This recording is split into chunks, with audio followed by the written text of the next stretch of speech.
तो आज हम एक बहुत ही अजीब और खौफनाक कहानी की गहराई में उतरने वाले हैं। एक कहानी जो बॉम्बे रोड पर एक सुनसान गैस स्टेशन की है। ये एक ऐसी रात की दास्तान है जहां नौकरी के उसूल असल में जिंदगी और मौत के उसूल बन जाते हैं।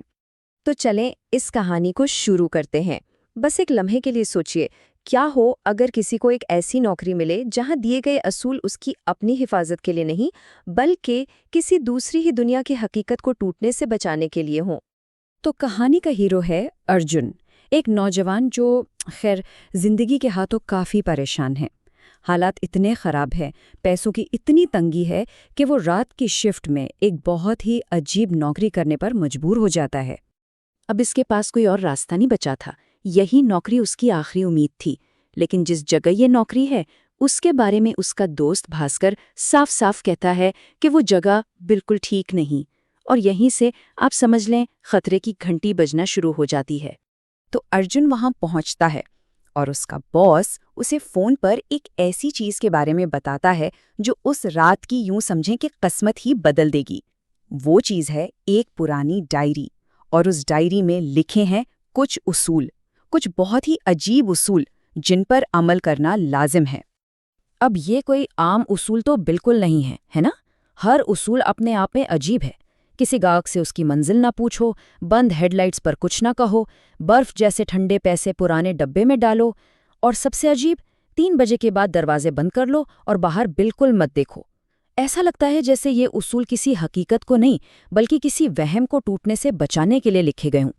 खैर, अर्जुन ने ये उसूल फोन पर अपने दोस्त भास्कर को सुनाए, और भास्कर का जो शक था ना, वो सीधा सीधा यकीन में बदल गया। उसने कहा, अरे ये उसूल इंसानों के लिए नहीं है, ये तो इस सड़क पर जो भूतिया वाक़यात होते हैं ना, ये उनके लिए है। और फिर ज्यादा देर नहीं लगती, डायरी में लिखे वो अजीब उसूल सिर्फ कागज पर नहीं रहते, वो एक खौफनाक हकीकत बनकर अर्जुन के सामने आ खड़े होते हैं। क्योंकि रात के पहले मुसाफिर आ चुके थे। और वो पहला मुसाफिर कौन था? एक काली ऑल्टो जिसकी हेडलाइट्स बंद थीं। उसूल नंबर 2 याद है? हेडलाइट्स बंद हों तो कुछ मत कहना। अर्जुन के जहन में फौरन वो उसूल घूम जाता है और उसका दिल जोर जोर से धड़कने लगता है। एक ऐसी आवाज जो किसी इंसान की लग ही नहीं रही थी, एकदम सर्द बेजान आवाज जो सीधा अर्जुन की रीढ़ की हड्डी में एक ठंडी लहर दौड़ा देती है। और फिर वो लम्हा आता है जो सब कुछ बदल देता है। ये कोई आम मुसाफिर नहीं था।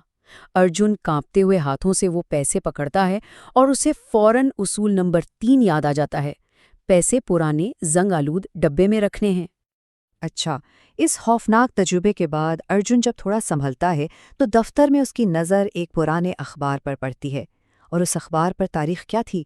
1998। एक ऐसा साल जिसमें इस जगह का कोई बहुत गहरा राज छुपा हुआ था। तो अब सारी कड़ियां जुड़ने लगती हैं। ये अखबार यहाँ क्यों पड़ा था? क्या रात के उन अजीब मुसाफिरों का ताल्लुक इसी हादसे से था? और सबसे सबसे अहम बात, ये हादसा ठीक रात 3 बजे हुआ था, वही वक्त जिससे डायरी ने खबरदार किया था। और अब कहानी अपने सबसे खौफनाक मोड़ पर पहुंचती है।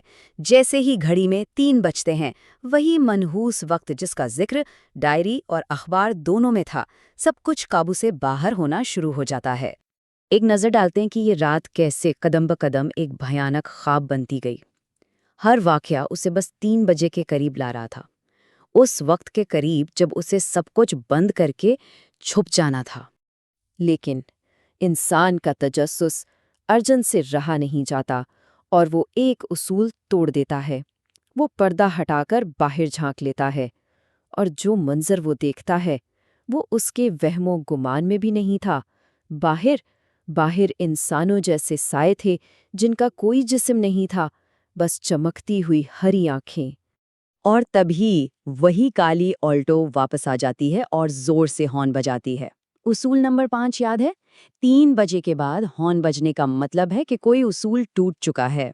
और ये हॉर्न एक ऐलान था। ऐलान इस बात का कि अर्जुन ने गलती कर दी है और अब वो उन सारे सायों का निशाना बन चुका है। अब बचने की आखिरी उम्मीद के तौर पर अर्जुन घबराकर अपने दोस्त भास्कर को फोन मिलाता है। लेकिन फोन के दूसरी तरफ से जो आवाज आती है वो मदद के लिए नहीं होती। ये शायद कहानी का सबसे ज्यादा दहशतनाक लम्हा है। उसकी जिंदगी की जो आखिरी उम्मीद थी वो भी अब भूतों के कब्जे में है, और ये खौफ इतना शदीद था कि अर्जुन वहीं बेहोश होकर गिर पड़ता है। खैर, जब अर्जुन की आंख खुलती है तो सुबह हो चुकी होती है। रात का तूफान तो गुजर चुका है, लेकिन दफ्तर का हशर नशर हो चुका होता है, और वहां मौजूद होता है उसका बॉस नवीन सिंह, जो उसे उस रात की असल हकीकत बताने आया था। तो असल कहानी ये है, बाज इसे समझाता है कि ये सारी रूहें उसी एक हादसे के लम्हे में हमेशा के लिए कैद हो गई हैं।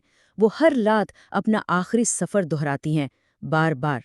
और वो सारे असूल वो सिर्फ इसलिए हैं ताकि इन रूहों को ये याद ना दिलाया जाए कि उनका सफ़र तो कब का ख़त्म हो चुका है। फिर अर्जुन को बाहर एक गाड़ी की चाबी पड़ी मिलती है। उसका बॉस बताता है कि ये एक अच्छी निशानी है।